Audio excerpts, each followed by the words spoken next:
दोस्तों, कल्पना कीजिए एक ऐसी सुंदर और चंचल युवती की, जिसका व्यक्तित्व इतना आकर्षक है कि हर कोई उसकी ओर खिंचा चला आता है। लेकिन उसी सुंदरता और स्वतंत्र स्वभाव की वजह से उसका जीवन संघर्षों से भर जाता है। आज हम बात करने जा रहे हैं हिंदी साहित्य के प्रसिद्ध लेखक किशोरीलाल गोस्वामी के चर्चित उपन्यास चपला की। ये कहानी सिर्फ एक युवती की नहीं है, बल्कि उस समय के समाज, प्रेम, विश्वास, संघर्ष और स्त्री के आत्मसम्मान की भी कहानी है। तो आखिर कौन थी चपला? आइए जानते हैं चपला उपन्यास की पूरी कहानी। दोस्तों, उपन्यास की मुख्य नायिका है चपला। चपला अत्यंत सुंदर, बुद्धिमती और आत्मसम्मान से भरी हुई युवती है। उसका व्यक्तित्व ऐसा है कि जो भी उसे देखता है, उसकी ओर आकर्षित हो जाता है। लेकिन उसके जीवन की कहानी केवल सौंदर्य या आकर्षण तक सीमित नहीं है, बल्कि इसमें संघर्ष, भावनात्मक द्वंद्व और सामाजिक परिस्थितियों का भी गहरा चित्रण मिलता है। कहानी की शुरुआत एक ऐसे सामाजिक वातावरण से होती है, जहां परंपराएं और मान मर्यादाएं लोगों के जीवन को नियंत्रित करती है। इसी समाज में चपला का जीवन आगे बढ़ता है।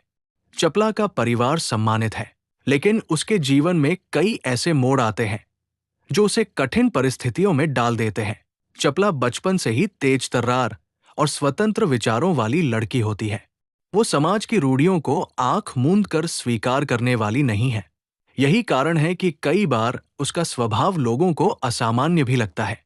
लेकिन उसकी बुद्धिमत्ता और आत्मविश्वास उसे एक अलग पहचान दिलाते हैं। कहानी में एक महत्वपूर्ण पात्र का प्रवेश होता है, जो चपला के जीवन को एक नया मोड़ देता है। ये पात्र एक शिक्षित, सभ्य और समझदार युवक है। धीरे धीरे दोनों के बीच आकर्षण और भावनात्मक संबंध विकसित होने लगते हैं। लेकिन उस समय का समाज प्रेम संबंधों को आसानी से स्वीकार नहीं करता था। इसलिए उनके संबंधों के सामने कई प्रकार की बाधाएं खड़ी हो जाती हैं। चपला का जीवन केवल प्रेम कथा नहीं है, बल्कि ये उस समय के समाज की मानसिकता को भी उजागर करता है। समाज में स्त्रियों के लिए तय की गई सीमाएं, उनकी स्वतंत्रता पर लगाई गई पाबंदियां और उनके जीवन से जुड़े संघर्ष इस उपन्यास में स्पष्ट रूप से दिखाई देते हैं।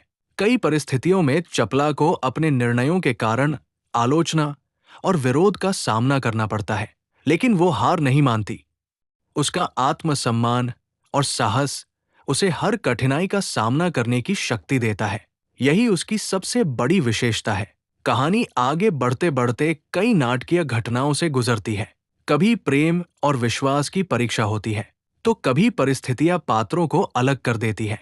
कई बार ऐसा लगता है कि चपला का जीवन पूरी तरह बिखर जाएगा, लेकिन हर बार वह अपनी समझदारी और साहस से परिस्थितियों को संभाल लेती है।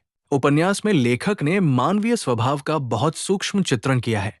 ईर्ष्या, स्वार्थ, प्रेम, त्याग और विश्वास जैसे अनेक भाव पात्रों के माध्यम से सामने आते हैं। कुछ पात्र चपला के जीवन में सहयोगी बनते हैं, जबकि कुछ उसके विरोधी भी बन जाते हैं। इन सभी घटनाओं के बीच चपला का चरित्र और भी मजबूत होकर सामने आता है। कहानी का एक महत्वपूर्ण पक्ष ये भी है कि लेखक ने समाज में स्त्री की स्थिति को बड़े प्रभावशाली ढंग से चित्रित किया है। उस समय महिलाओं को अक्सर केवल परंपराओं के दायरे में ही सीमित रखा जाता था, लेकिन चपला का चरित्र इस सोच को चुनौती देता है। वो अपने विचारों और आत्मसम्मान के साथ जीवन जीने का प्रयास करती है। जैसे जैसे कहानी आगे बढ़ती है, घटनाएं और भी रोचक होती जाती है। कई गलतफहमियां पैदा होती हैं, संबंधों में तनाव आता है और पात्रों के सामने कठिन निर्णय लेने की स्थिति बन जाती है। लेकिन अंततः सत्य और सच्ची भावना की जीत होती है। उपन्यास का अंत पाठकों को ये संदेश देता है कि जीवन में चाहे कितनी भी कठिनाइयां क्यों ना आए, यदि व्यक्ति के अंदर साहस, आत्मविश्वास और सच्चाई हो, तो वो हर समस्या का सामना कर सकता है। तो दोस्तों, यही थी किशोरीलाल गोस्वामी के प्रसिद्ध उपन्यास चपला की पूरी कहानी। इस कहानी से हमें ये सीख मिलती है कि जीवन में परिस्थितियां चाहे कितनी भी कठिन क्यों न हो, अगर इंसान के अंदर साहस, आत्मसम्मान और सच्चाई हो, तो वो हर चुनौती का सामना कर सकता है। अगर आपको हिंदी उपन्यासों की ऐसी ही रोचक कहानियां और सारांश पसंद आते हैं तो वीडियो को लाइक करें, चैनल को सब्सक्राइब करें और बेल आइकन जरूर दबाएं। और कमेंट में जरूर बताइए कि अगली वीडियो में आप किस उपन्यास की कहानी सुनना चाहते हैं। धन्यवाद।